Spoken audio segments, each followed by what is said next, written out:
নমস্কার, আমি জ্যোতিষ শাস্ত্রী শ্রী সনাতন বলছি। আজকে আপনাদের বলবো দশা সম্বন্ধে। দশা মানুষের জীবনে কীরমভাবে পরিবর্তন করে, কোন গ্রহের দশায় মানুষের শুভ ফল লাভ হয় বা কোন গ্রহের দশায় মানুষের অশুভ ফল লাভ হয়। সব গ্রহ যদি খারাপ অবস্থায় থাকে তাহলে অশুভ ফল লাগবে, আর যদি গ্রহরা যে কোনো গ্রহ যদি অশুভ অবস্থায় থাকে তাহলে অশুভ ফল বেশি দান করে, এবং শুভ গ্রহ যদি শুভ অবস্থায় থাকে তাহলে শুভ ফল দান করে। এই দশার সময় যখন দশা চলবে তখন ফলটা তখনই পাওয়া যায় দশার মাধ্যমে, এবং দশার মাধ্যমে জানা যায় টাইম, কোন টাইমে কি হবে। এই টাইমটা কিন্তু বা সময়টা কিন্তু এই দশার মাধ্যমেই জানা যায়। আজকে আপনাদের বলবো একাদশপতির দশা। একাদশপতির দশা কি? সমস্ত যে দশার তার সাফল্য এই একাদশে এসে লাভ করে আর কি। ধর আপনি কর্ম করছেন, সে কর্ম সাফল্য একাদশপতি দেবে। আপনি লেখাপড়া করছেন, তাও সাফল্য কিন্তু একাদশপতি। বা যে কোনো আপনার ব্যবসা করছেন, কি যে কোনো কর্ম হোক বা যে কোনো জায়গায় হয়তো আপনি কোথাও গমন করছেন, তাতে যদি একাদশপতির সংযোগ থাকে তাহলে সেই গমন বা বিদেশ যাত্রা সেটাও কিন্তু এই সাফল্য এনে দেবে একাদশপতি। এবার একাদশপতি কিন্তু নিজস্বতা বলতে যে অন্য যে কাজ হয় বা অন্যর যে ভাবের যে কাজগুলো হয় সেই ভাবের ফলটার বা সাফল্যটাই একাদশপতি প্রদান করে থাকে। একাদশপতি হচ্ছে যে কোনো গ্রহ হতে পারে, সে মঙ্গল হতে পারে, শনি হতে পারে, রবি হতে পারে, চন্দ্র হতে পারে, যে কোনো গ্রহ হতে পারে। তো একাদশপতির দশা সাফল্যের কারকতা মানুষের জীবনে এনে দেয়। এই একাদশপতির দশা আপনাকে জানতে গেলে বা বুঝতে গেলে, বা এই একাদশপতির দশা আপনার জীবনে যদি আসে কোনো দিন, তাহলে সেটা কীরমভাবে আপনি ফললাভ করবেন, বা একাদশপতি কোথায় থাকলে বা কার সঙ্গে সম্পর্কে আসলে, কোন গ্রহের সম্পর্কে আসলে কীরম ফল দেবে, তার দশা অন্তর্দশাতে, সেটাই আজকে আপনাদের জানাবো। আমার মোবাইল নাম্বার হচ্ছে 9333828747। আমার সঙ্গে যোগাযোগ করতে হলে অবশ্যই এই নম্বরে যোগাযোগ করবেন। যে কোনো সমস্যা প্রেম, বিবাহ, অর্থনৈতিক, কর্ম, সরকারি চাকরি, বেসরকারি চাকরি, উচ্চশিক্ষা এবং বৈদেশিক যাত্রা, বিদেশ যাত্রা, বিদেশে উন্নতি হবে কিনা, লেখাপড়ায় সাকসেস হবে কিনা, কোন কর্ম করলে সাকসেস হবে, বা কোন লাইনে লেখাপড়া করলে জীবনে সফলতা আসবে, অবশ্যই যদি জানতে চান আমার এই নম্বরে যোগাযোগ করুন। সঠিকভাবে সঠিক গ্রহ নির্বাচন করে, কোন গ্রহ আপনার বাধার সবথেকে বেশি দিচ্ছে, সেই গ্রহকে টার্গেট করে কিভাবে আপনি শুভ ফল পাবেন তার ব্যবস্থা করা হয়। কারণ এটাই বিচারের শেষ বিচার।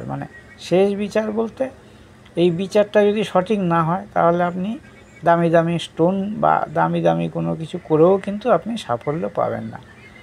যদি বললাম না যে ওষুধ, ডাক্তার যদি সঠিক ওষুধ না দেয় তাহলে আপনার রোগ যেমন কমবে না, সেরকম জ্যোতিষশাস্ত্র তাই। সঠিক রত্ন বা সঠিক মূল বা সঠিক মন্ত্র বা সঠিক রুদ্রাক্ষ যদি আপনাকে না দেওয়া হয় তাহলে কিন্তু আপনার সঠিক কাজটি হবে না, বা আপনার জীবনের যে সাফল্যটা সেটা কিন্তু আপনি পাবেন না, সেই যেই দিক থেকেই হোক। আসুন আজকে জানাই একাদশপতির দশা কিরম হতে পারে। ধরুন আপনার লগ্ন তুলা লগ্ন, লগ্ন হচ্ছে তুলা, তাহলে একাদশপতি কে হবে না রবি। রবি হচ্ছে একাদশপতি। এই একাদশপতি যদি মানে এই একাদশেই থাকে, ধরুন রবি এই একাদশেই রইল, রবি একাদশে রইল, রবি কোথায় না উচ্চস্থ হলো, এই যে এইখানে উচ্চস্থ হয় রবি, রবি উচ্চস্থ হইল। রবি যদি বর্গোত্তমে বলীয়ান থাকে, বর্গোত্তমে বর্গ বলে যেটাকে বলা হয়, এবং রবি যদি মিত্রক্ষেত্র, মিত্রক্ষেত্র বলতে রবির মিত্রক্ষেত্র বৃহস্পতি, রবির মিত্র আপনার চন্দ্র, রবির মিত্র মঙ্গল, এইসব ক্ষেত্রে যদি রবি অবস্থান করে একাদশপতি হিসাবে, তাহলে কিন্তু আপনার যে একাদশী ফলের যে দশায় সময় যে ফল পাওয়ার সেটা কিন্তু শুভ হবে। তবে একাদশপতি সবসময় কিন্তু দুরকম ফলই দেয়, শুভ ফল অশুভ ফল দুরকম ফল দান করবে। কোনো শুভ গ্রহ যদি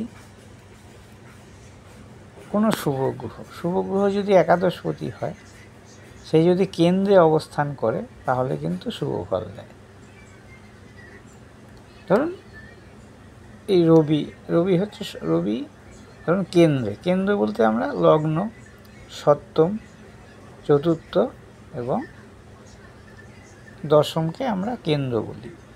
এই কেন্দ্রে যদি অবস্থান করে শুভ গ্রহ, তাহলে আপনার কিন্তু একাদশপতির দশা শুভ হবে এবং ভালো ফল দান করবে। একাদশপতি যদি প্রথমে শুভ ফল দিয়ে থাকে, দশা অন্তর্দশা কিন্তু আছে, প্রতিটা গ্রহের দশা বা প্রতি যে লগ্নপতি হোক একাদশপতি দশম সবারই কিন্তু অন্তর্দশা আসবে। সেই অন্তর্দশাতে কিন্তু অনেক সময় আবার খারাপ ফলও দেয়, কারণ সেই অন্তর্দশাপতি যদি অশুভ হয় তাহলে কিন্তু খারাপ ফল দেবে। একাদশপতি যদি শুভ ফল দেয় তাহলে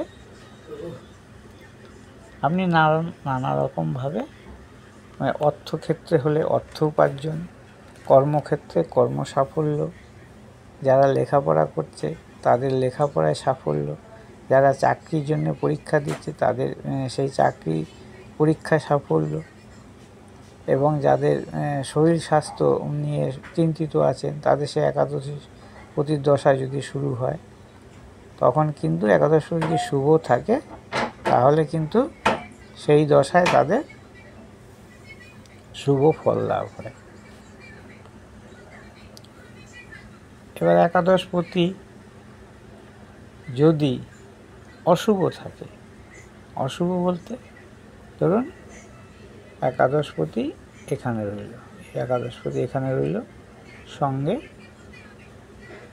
অশুভ যোগ রইল, রাহু যোগ রইল, তাহলে আপনার জীবনে কি ঘটতে পারে? তাহলে একাদশপতি সেখানে কিন্তু ভালো ফল দিতে নাও পারে। একাদশপতি যদি শুভ গ্রহ হয় তাহলে আপনার সেই একাদশপতির দশায় প্রচুর ধনোপার্জন, অর্থনৈতিক উন্নতি হবে, সকল কর্মে সাফল্য লাভ হবে। সে যে কোনো কর্ম করুন বা লেখাপড়া করুন বা যে কোনো কিছুই করুন না কেন, সেটা কিন্তু আপনার শুভ ফল লাভ হবে। এবার এই একাদশপতি যদি এবার অষ্টমে থাকে, ধরুন অষ্টমে, তাহলে কিন্তু একাদশপতির যে দশা চলবে তখন কিন্তু আপনি শুভ ফল পাবেন না। বা একাদশপতি যদি দ্বাদশে এখানে আসে, ধরুন এইখানে একাদশ দ্বাদশে যদি আসে, তাহলেও কিন্তু জাতক বা জাতিকা শুভ ফল পায় না সেই একাদশপতির দশায়। সেই একাদশপতির দশায় কি হয় না অর্থহানি হয়, কর্মে নানা রকম বাধা আসে। এই সময়ে যদি কোনো স্বামী স্ত্রী যে মাঙ্গলিক দোষের জন্য যদি কোনো মানে মৃত্যুযোগ থাকে, তাহলে এই একাদশপতির দশায় অনেক সময় মৃত্যু লাভ হতে পারে। সন্তান মানে স্ত্রীর গর্ভে সন্তানহানি হতে পারে এই সময়, মানে অশুভ একাদশপতির দশায়। একাদশ বলতে এই একাদশপতি যদি নিচস্থ হয়, অস্তগত হয়, শত্রু গৃহগত হয় এবং অশুভ গ্রহ যুক্ত হয়, তাহলে কিন্তু সেই একাদশপতির দশা কিন্তু মানুষের জীবনে শুভ ফল বয়ে আনে না। এই যে অনেকে হয়তো বলবেন যে একাদশপতি তো সবসময় শুভ ফলই দেওয়ার কথা, কিন্তু তা নয়। একাদশপতি কিন্তু যে কোনো গ্রহ, শুধু একাদশপতি কেন, যে কোনো ভাবপতি তার শুভ জায়গায় থাকলে, অশুভ গ্রহ দৃষ্টি বর্জিত যদি হয়, তাহলে আপনি একাদশপতির দশায় বা সেই পতির দশায় শুভ ফল পাবেন। আর যদি বিভিন্ন অশুভ গ্রহ দৃষ্টি আপনার পড়ে, একাদশপতি বা যে পতির দশা বিচার করা হবে সেই পতির দশা যদি অষ্টম, ষষ্ঠ বা দ্বাদশে থাকে, তাহলে সেই পতির দশা কিন্তু অশুভ ফল লাভ হয়। আবার কি না, একাদশপতি যদি একাদশে থাকে, সেই অশুভ গ্রহ হোক আর শুভ গ্রহ হোক, তাহলে কিন্তু আপনার সেই একাদশপতির দশা কিন্তু শুভ ফল দেবে। এবং এই শুভ ফল দেওয়া বা শুভ ফল পাওয়া, সেটা সম্পূর্ণ নির্ভর করে অন্য অন্য গ্রহযোগ বা ভাবযোগের সম্পর্কে বা নক্ষত্রের কারকতা হিসাবে। ধরুন একাদশপতি যেই নক্ষত্রে বসে থাকবে, সেই নক্ষত্রপতি যদি আবার উচ্চস্থ হয়, তাহলে কিন্তু একাদশপতি ভালো ফল দেবে। আবার যদি একাদশপতি যেই নক্ষত্রে বসে থাকবে, সেই নক্ষত্রপতি যদি নিচস্থ হয়, তাহলেও কিন্তু একাদশপতি দশায় আপনাকে শুভ ফল দেবে না। তো একাদশপতির দশা মিশ্র ফল লাভ হয়, শুভও দেয় অশুভও দেয়। একাদশপতির দশায় শুভ ফলের মাত্রাটা তখনই বেশি হয় যখন সে শুভ জায়গায় অবস্থান করে। এবার ধরুন একাদশপতি শুভ জায়গায় অবস্থান আছে, কিন্তু বর্গ বলে বলিয়ান নয়, তাহলে কিন্তু আপনি শুভ ফল অতটা পাবেন না। শুভ ফল পাবেন, কিন্তু যতটা শুভ ফল পাওয়ার কথা ততটা কিন্তু পাবেন না। কারণ বর্গ বলে বলিয়ান গ্রহ যদি একাদশপতি হয়, সে যদি শুভ জায়গায় থাকে, তাহলে কিন্তু জীবনে দারুণ সাফল্য লাভ হয় যে কোনো বিষয়ে। কিন্তু একাদশপতি শুভ হয়ে যদি বর্গ বলে বলিয়ান না হয়, তাহলে সাফল্যের মাত্রা কিন্তু অনেক কমে যাবে। এই হচ্ছে একাদশপতির দশা। এবং যখন আমি এগুলোকে ভেঙে ভেঙে বিচার করব, মানে একাদশপতির দশা, তার অন্তর্দশা, মানে একাদশপতির দশা, লগ্নপতির দশা, অন্তর্দশা কেমন হবে, একাদশপতির দশা, দ্বাদশপতির দশা কেমন হবে, সেগুলো আমি পরে ভেঙে ভেঙে যখন বিচার করব, তখন কিন্তু আপনারা আরও ভালো বুঝতে পারবেন। আজকে এই পর্যন্তই। আমার মোবাইল নম্বর 9333828747। আপনারা যদি আমার এই ভিডিওটা ভালো লাগে আপনাদের, অবশ্যই লাইক করবেন, শেয়ার করবেন, কমেন্ট করবেন এবং সাবস্ক্রাইব করবেন। এবং যদি আপনাদের মনে হয় আমার সঙ্গে যোগাযোগ করতে হলে 9333828747 অবশ্যই যোগাযোগ করবেন। এবং সমস্ত বিষয় ডিটেলস ব্যাখ্যা করে এবং সঠিক গ্রহরত্ন দ্বারা জীবনের যে সমস্ত বাধা থাকে মানুষের, সেগুলো যাতে কেটে যায় সেই ব্যবস্থা করা হয়। নমস্কার।